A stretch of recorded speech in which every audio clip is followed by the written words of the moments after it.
चारधाम यात्रा के लिए जल्द एक प्राधिकरण का गठन किया जा सकता है, जिसके लिए सीएम धामी ने अधिकारी को निर्देश भी दिए हैं। चारधाम यात्रा को सीएम पुष्कर सिंह धामी ने प्रदेश की आर्थिकी का आधार माना है और अधिकारियों को प्राथमिकता के आधार पर यात्रा प्राधिकरण का गठन करने के निर्देश भी दिए हैं। साथ ही अगले साल की तैयारियों को अभी से शुरू करने के भी निर्देश दिए हैं। सीएम धामी ने कहा कि यात्रा प्राधिकरण के गठन के लिए सभी हितधारकों की राय ली जाए। साथ ही बाहर से आने वाले तीर्थ यात्रियों और पर्यटकों की सुविधा के लिए पर्यटन विभाग की वेबसाइट को और अधिक बेहतर बनाया जाए, ताकि यात्रा से संबंधित सभी जानकारी वेबसाइट पर ही मिल जाए।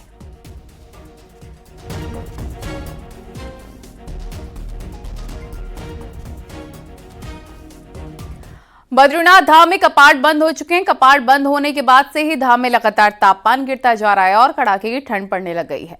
ये एक्सक्लूसिव तस्वीरें हैं बद्रीनाथ धाम की, जहां बहने वाली इंद्रधारा जम चुकी है। पूरी धारा ने बर्फ का आकार ले लिया है। इतना ही नहीं, कई जगह पानी की लाइन भी जमने की खबर है। वहीं माड़ा घाटी और नीति में प्राकृतिक झरने जमने लग गए हैं।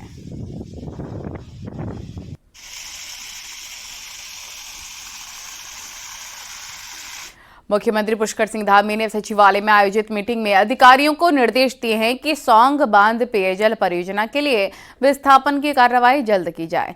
जिन प्रभावित परिवारों को विस्थापित किया जाना है, उनको सहमति के आधार पर जल्द जमीन उपलब्ध करवाई जाए।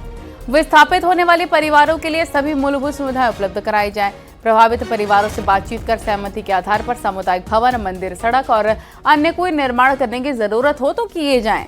सौंग बांध बन जाने से देहरादून की पेयजल की समस्या का समाधान हो सकता है और भूजल स्तर में भी काफी सुधार हो सकता है।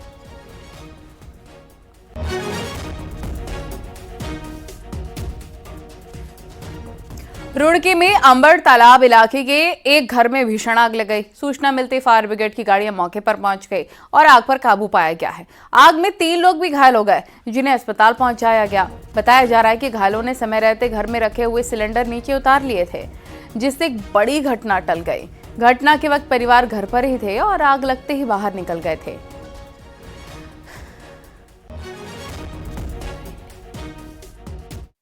पूरे आग पर काबू पा लिया गया है। किसी भी तरह की कोई गंभीर जनहानि की कोई बात नहीं आई है। 1-2 लोगों को यहाँ सामान वगैरह निकालने के क्रम में और चीज़ें ठीक करने के क्रम में हल्की फुल्की चोटें आई हैं, जिन्हें प्राथमिक उपचार हेतु अस्पताल रवाना किया गया है। उत्तरकाशी शहर में अतिक्रमण के खिलाफ प्रशासन और पालिका की संयुक्त टीम ने अभियान शुरू कर दिया है। यहाँ पर तांबा खाड़ी सुरंग और बाजार के पास से नाली और हाईवे पर अतिक्रमण करने वालों के खिलाफ कार्रवाई कर बुलडोजर से तोड़ा गया। इसका अतिक्रमणकारियों ने विरोध किया। हालांकि जिला प्रशासन की इस कार्रवाई का स्थानीय लोगों और व्यापार मंडल ने समर्थन किया है। कार्रवाई के दौरान टीम ने हाईवे पर सामान फैलाने वालों का सामान भी जब्त कर लिया। प्रशासन का कहना है कि आगे भी ऐसी कार्रवाई जारी रहेगी। आते रहे, पूरा व्यापार मंडल इसमें साथ है। जो भी अतिक्रमण है वो हटना चाहिए, चाहे मेरा है चाहे किसी और का है। और जो अतिक्रमण है चिन्हित करें, हम स्वयं अपने बाजार का अतिक्रमण हटाएंगे और सामान जो है दुकान के बाहर नहीं लगना चाहिए। मेरी चांदनी फ्रूट शॉप है, मेरे को प्रशासन ने 10 मिनट का टाइम नहीं दिया, ना कोई नोटिस दिया। अब मेरे घर में ना कोई कमाने वाला है ना खाने वाला है, मैं अकेले कमाने वाली जरिया हूँ। ना मेरे बाप है ना भाई, अब 6 महीने कहाँ जाएंगे। अभी से हमने अतिक्रमण की कार्रवाई शुरू करी है। 2 दिन पहले हमने अनाउंसमेंट कर लिया था कि नालियों के ऊपर जितना भी है अतिक्रमण हो रखा है इसको हटाया जाए। आगे भी हम अभी आज से हमने शुरू कर दिया है, तो ये चलता रहेगा। अभी विकासनगर के सहसपुर के शेरपुर गांव में अवैध कब्जों को लेकर प्रशासन ने बड़ी कार्रवाई की। प्रशासन ने जेसीबी से अवैध रूप से बनाई गई दीवारों को तोड़ा है और ग्राम पंचायत के 9 बीघा जमीन को मुक्त कराया है। शेरपुर गांव के ग्रामीणों ने डीएम देहरादून को ग्राम पंचायत की जमीन पर अवैध कब्जे को लेकर शिकायत की थी। इसके बाद प्रशासन की टीम मौके पर पहुंची तो पाया कि ग्राम समाज की जमीन पर प्लॉटिंग के इरादे से अवैध रूप से कब्जा किया जा रहा था। इसी को लेकर कार्रवाई की गई।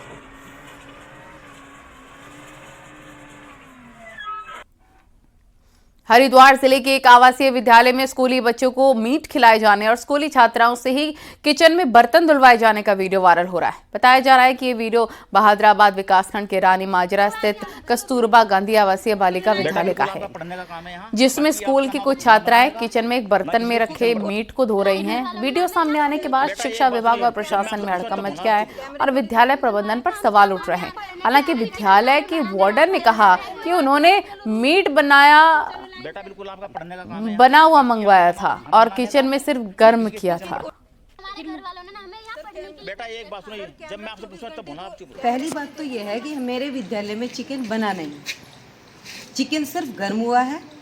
दूसरी बात यह है कि 20 बच्चों ने कहा था मुझे कि हम चिकन खाना चाहते हैं और मैंने अपने जो खंड शिक्षा अधिकारी है उनसे पहले अनुमति ली थी और उन्होंने कहा था कि मैम आप चिकन खिला सकते हैं, बच्चों को अलग बर्तन में खिलाएंगे और आप जो हमारा किचन है किचन के बाहर खिलाएंगे। पिथौरागढ़ में टेरिटोरियल आर्मी की भर्ती में मची भगदड़ के लिए प्रशासन ने सेना को जिम्मेदार ठहराया। डीएम का कहना है कि भर्ती की तैयारी मीटिंग के दौरान सेना के कर्नल ने कम भीड़ होने की बात कही थी। यही नहीं, बिहार के दानापुर में होने वाली भर्ती के निरस्त करने की सूचना पर उन्हें 18 नवंबर को एक लेटर के जरिए जानकारी मिली। दरअसल बिहार के दानापुर में यूपी की भर्ती 17 नवंबर को होनी थी, लेकिन भर्ती निरस्त होने के कारण यूपी के हजारों युवाओं का हुजूम पिथौरागढ़ को निकल पड़ा।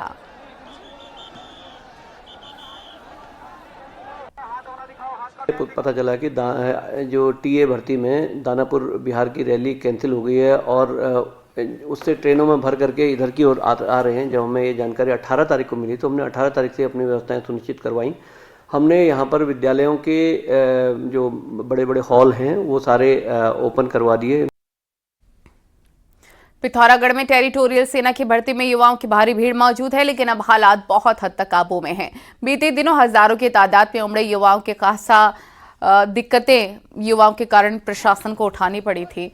हालात तो यहां तक पहुंच गए थे कि युवाओं को काबू करने के लिए लाठी चार्ज तक करना पड़ा था, लेकिन अब सब कुछ कंट्रोल में है।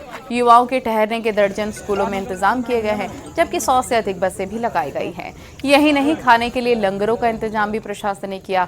भर्ती में आए युवा भी अब इंतजामों से काफी खुश नजर आ रहे हैं। टेरिटोरियल आर्मी की भर्ती 26 नवंबर तक होनी है, जिसमें कई राज्यों के युवा हिस्सेदारी कर रहे हैं। इंतजाम बढ़िया था, कोई दिक्कत नहीं थी ऐसी रहने की, ना सोने की ना खाने की, बढ़िया इंतजाम था, कोई दिक्कत नहीं थी। बस आने में जो बस वगैरह थी उसकी सुविधा बेकार थी, उसमें हाँ दोगुना किराया ले रहे थे, आने में प्रॉब्लम बहुत ज़्यादा हो रही थी। उसमें काफ़ी अच्छा एक्सपीरियंस रहा, दौड़ में भी वैसे में भी देखने में भी, और तुम्हारा जो फैसिलिटी वगैरह थी आर्मी की तरफ से वो थोड़ी काफ़ी अच्छी थी। यहाँ पर जो रहने वाले थे वो भी थोड़ा कोऑपरेट कर रहे थे और खाना वगैरह फैसिलिटी सब अच्छी थी सर। पिथौरागढ़ में टेरिटोरियल सेना की भर्ती में मची अफरा तफरी के बाद प्रशासन पूरी तरह से मुस्तैद नजर आ रही है। हालात पर काबू पाने के लिए बाहरी जिलों से भी पुलिस को बुलाया गया। खुद एसपी भी भर्ती स्थल पर डटे हुए नजर आए।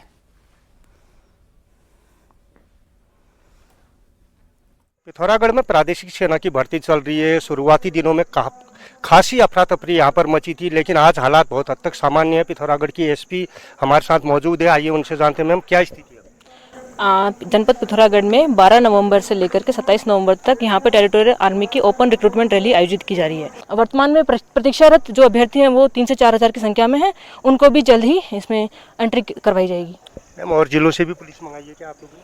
हाँ, जनपद पुलिस इसमें शांति व्यवस्था में डिप्यूट की गई है। साथ ही बाहर के जनपद से भी यहाँ पुलिस प्रबंध किए गए हैं। इसके साथ ही पैरामिलिट्री फोर्सेस द्वारा भी इसमें सहयोग किया जा रहा है। ये थी पिथौरागढ़ की एसपी रेखा यादव। इन्होंने कहा कि जो हालात हैं बहुत हद तक नियंत्रण में हैं और जो अभ्यर्थी आए हैं उनके रहने और खाने के भी यहाँ पर बेहतर इंतजाम अब किए जा रहे हैं। विजयवर्धन उप्रेती, न्यूज 18 पिथौरागढ़। समाजवादी पार्टी के राष्ट्रीय अध्यक्ष गुरुवार को देहरादून दौरे पर रहे। शादी प्रोग्राम में शामिल होने के साथ अखिलेश यादव ने मीडिया से भी बात की। केदारनाथ उपचुनाव पर अखिलेश यादव ने कहा कि बीजेपी अधर्म करती है, इसलिए धार्मिक जगहों पर हार रही है। अखिलेश यादव ने कहा कि अधर्म का अंत जरूर होता है, भले इसमें वक्त लगे। तो भगवान से आप जब पूछेंगे तो आप पाएंगे कि सबसे ज्यादा अधर्मी अगर कोई है तो भारतीय जनता पार्टी के लोग हैं। वो धर्म के रास्ते पे नहीं चलते हैं। धर्म का रास्ता क्या है? न्याय का रास्ता है। हमारे पुराण, हमारे रामायण, हमारी महाभारत, या जितने भी हमारी कहानियां, किस्से और तमाम हमारी परंपराएं, उसमें है कि अधर्मी हारा है। समय लगता है हारने में, जब भी जनता को मौका मिलेगा ऐसे अधर्मी लोग हारेंगे। अखिलेश यादव के बयान पर बीजेपी प्रदेश अध्यक्ष महेंद्र भट्ट ने कहा कि अखिलेश यादव में इतनी हिम्मत नहीं है कि यहां कोई उम्मीदवार लड़वा सके। समाजवादी पार्टी धार्मिक स्थानों का अपमान करती है। वहीं कांग्रेस ने अखिलेश यादव के बयान को सही बताया और कहा कि जो संकीर्ण है वो धार्मिक नहीं हो सकता। अखिलेश यादव जी का तो स्थानीय देवभूमि में है नहीं, और उनकी अधर्मता का यही प्रमाण है कि उनकी आज भी हिम्मत नहीं है कि किसी उत्तराखंड किसी विधानसभा अपने प्रत्याशी को लड़ा सके, खासतौर पर केदारनाथ, बद्रीनाथ, गंगोत्री, यमुनोत्री। ठीक कहा उन्होंने। भारतीय जनता पार्टी के लोग धर्म का दिखावा करते हैं, और वो भी तब जब उनको इसका उपयोग राजनीतिक सीढ़ियां चढ़ने के लिए करना होता है।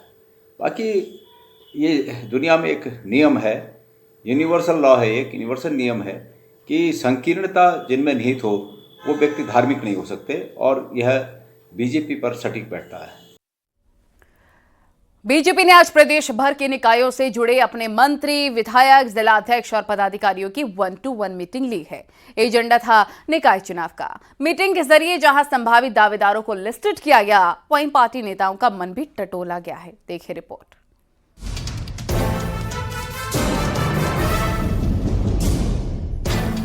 उत्तराखंड में करीब साल भर से टलते आ रहे निकाय चुनाव को लेकर दिसंबर में ऐलान हो सकता है।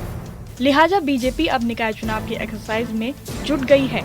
गुरुवार को प्रदेश के सभी नगर निगम, नगर पालिका और नगर पंचायत क्षेत्रों में पड़ने वाले पार्टी के मंत्रियों, विधायकों, जिलाध्यक्षों, जिला प्रभारी और सह प्रभारियों को देहरादून बुलाया गया, जहां पार्टी हेडक्वार्टर में प्रदेश अध्यक्ष और महामंत्री संगठन के द्वारा एक से 1-to-1 बातचीत की गई। मीटिंग में निकायों में दावेदारों को लेकर मंथन किया गया।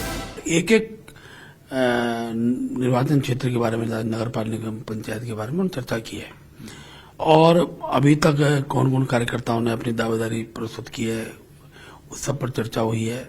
इसके साथ साथ अभी प्रत्येक मंडल सभा में प्रोक्षक टीम जाएगी, प्रोक्षक टीम के माध्यम से क्या काम होगा चर्चा हुई है। राजनीतिक दल है भारतीय जनता पार्टी, और निकाय चुनाव होने राज्य में होने हैं, तो किस तरह से निकाय चुनाव लड़े जाएं, जीतने की क्या रणनीति है, इसको लेकर चर्चा हुई है। सर, आरक्षण वगैरह का मुद्दा भी है अभी। आरक्षण का मुद्दा सरकार का मुद्दा है, ये तो सरकार तय करेगी। बीजेपी ने मीटिंग के जरिए एक तीर से 2 निशाने साधे। निकाय चुनावों में दावेदारों की बीजेपी के भीतर एक लंबी लिस्ट है। ऐसे में नगर निगम, नगर पालिका और नगर पंचायत अध्यक्ष पद पर कैंडिडेट को लेकर पार्टी नेताओं में कोई अंतर्विरोध न रहे, इसके लिए सभी की राय ले ली गयी। दूसरा, किस सीट पर कौन मजबूत दावेदार हो सकता है, इसका भी एक मोटा खाका खींचने में पार्टी कामयाब रही। पिछले निकाय चुनाव में बीजेपी 5 नगर निगम, 17 नगर पालिका और 21 नगर पंचायतों को जीतकर टॉप में रही थी। लेकिन इन 6 सालों में नगर निगम से लेकर नगर पंचायत तक निकायों की संख्या बढ़ गई है। बीजेपी का पहला टारगेट दावेदारों को लेकर पार्टी नेताओं में एक राय बनाना है, ताकि वो एकजुटता के साथ चुनाव लड़कर निकायों में भी अपनी सत्ता रिपीट कर सकें। देहरादून से न्यूज़ 18 के लिए सुनील नवप्रभात की रिपोर्ट।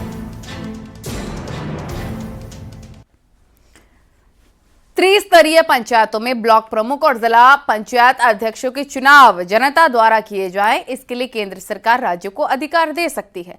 पंचायती राज एक्ट के तहत अभी तक इन दोनों पदों पर अप्रत्यक्ष चुनाव होते हैं। पंचायती राज मंत्री सतपाल महाराज का कहना है कि केंद्रीय पंचायत राज मंत्री ने इस पर सहमति जताई है। उत्तराखंड में 27 नवंबर को पंचायतों का कार्यकाल समाप्त हो रहा है। सतपाल महाराज का कहना है कि निकाय चुनाव होने तक सरकार पंचायतों में प्रशासक बैठाने जा रही है। जी से मिलने का मौका मिला एयरपोर्ट पर, और मैंने उनसे प्रार्थना की कि जो हमारे ब्लॉक प्रमुखों के चुनाव हैं और जिला पंचायत के चुनाव ये प्रत्यक्ष होने चाहिए। तो उन्होंने इस बात को स्वीकार किया कि ये प्रत्यक्ष होने चाहिए, और इसके लिए हम लोग अब केंद्र के अंदर ये कहने जा रहे हैं कि भाई आप प्रत्यक्ष या अप्रत्यक्ष चुनाव ये राज्य को अधिकार दे दो। हल्द्वानी में सड़क चौड़ीकरण की जद में आए अतिक्रमणकारियों को कुछ दिनों की और मोहलत मिल गई है। हाई कोर्ट ने गुरुवार को सुनवाई के बाद नगर निगम हल्द्वानी से पूछा है कि क्या इस मामले में कानूनी प्रक्रिया का पालन किया गया है। कुछ सुप्रीम कोर्ट के दिशा निर्देश हैं, उनको देखें। कोर्ट इस मामले में अब 2 दिसंबर को सुनवाई करेगा। आपको बता दें कि मंगल पड़ाव से रोडवेज स्टेशन तक चौड़ीकरण का काम होना है।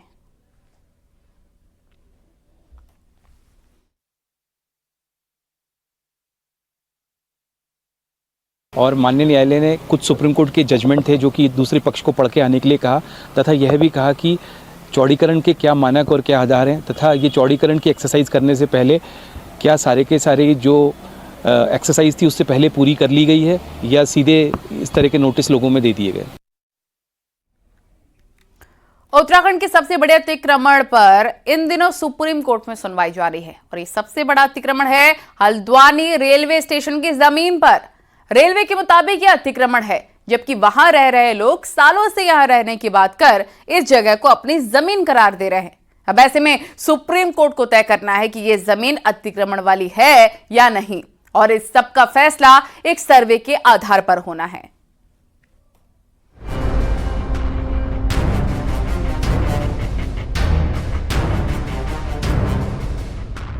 हल्द्वानी के इस बनफुलपुरा इलाके में नगर निगम से लेकर राजस्व और रेलवे तक की टीमें पिछले 2 महीने से लगातार सर्वे में जुटी हुई हैं। सर्वे उस इलाके का हो रहा है जिसे रेलवे अपनी जमीन करार दे रहा है और इसमें आने वाले समय में बड़े प्रोजेक्ट शुरू करना चाहता है। हालांकि स्थानीय लोगों का आरोप है कि रेलवे जो शुरुआत में 29 एकड़ जमीन मांग रहा था, वह अब बहुत ज्यादा जमीन पर सर्वे कर रहा है, जिससे इलाके में एक भी घर नहीं बचेगा। ऐसे में अब सारी आज सुप्रीम कोर्ट में जाकर अटक गई है।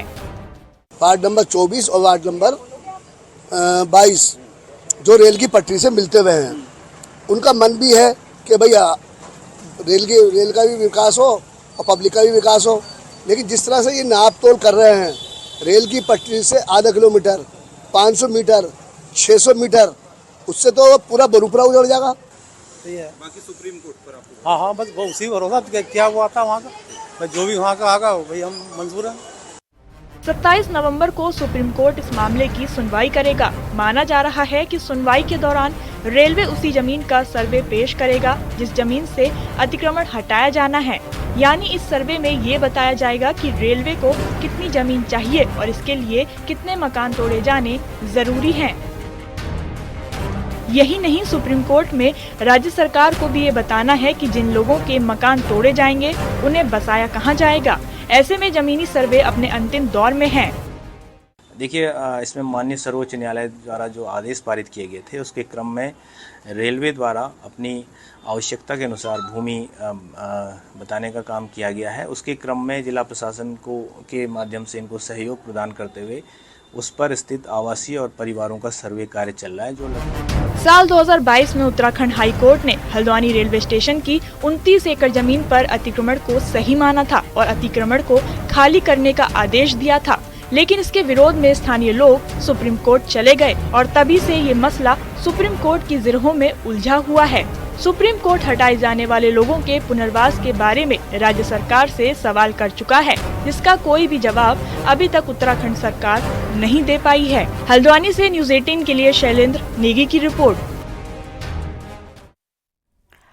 ऋषिकेश के डोईवाला में डोईवाला शुगर मिल में गन्ना पेराई सत्र का शुभारंभ हो गया। कैबिनेट मंत्री और स्थानीय विधायक प्रेमचंद अग्रवाल ने बटन दबाकर पेराई सत्र का शुभारंभ किया और कहा कि जल्दी ही किसानों के गन्ने का समर्थन मूल्य घोषित किया जाएगा, साथ ही किसानों की मांगों का भी समाधान किया जाएगा।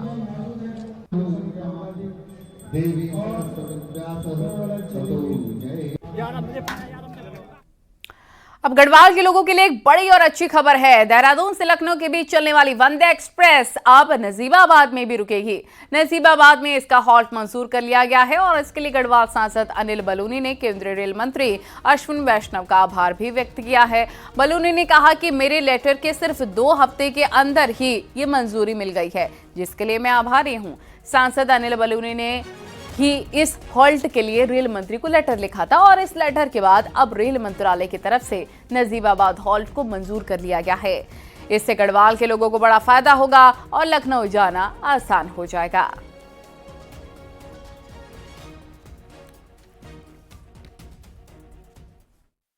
बड़ी संख्या में हमारे यहाँ के लोग लखनऊ नियमित रूप से जाते हैं, तो उनके लिए ये ट्रेन बहुत ही वरदान की तरह है कि वो लोग बहुत द्रुत गति के साथ वहाँ पहुँच सकते हैं। तो ये बहुत लोगों ने मुझे और कई संस्थाओं ने भी इस तरह की मांग की थी। मैंने पिछले दिनों माननीय रेल मंत्री जी से आग्रह किया था कि इसका स्टॉपेज वहाँ दिया जाए, तो कल ही उनका पत्र मुझे मिला है जिसमें उन्होंने इसको मांग को मान लिया है। तो इससे नजीबाबाद के लोगों को, आसपास के लोगों को तो लाभ होगा, लेकिन मेरी गढ़वाल लोकसभा के एक बहुत बड़े भूभाग को, पौड़ी जनपद के एक बहुत बड़े हिस्से में लोगों को यहाँ से जाने में आसानी होगी। आने वाले समय में हम लोग कई नई ट्रेनें शुरू करने में विचार भी कर रहे हैं और मेरे रेल मंत्री जी का इसलिए भी आभार है कि उन्होंने मुझे ये भी कहा कि आगे भी आने वाले भविष्य में जो भी रेल कनेक्टिविटी को लेकर सवाल होंगे उनके लिए वो पूरी तरह से हमारे साथ है।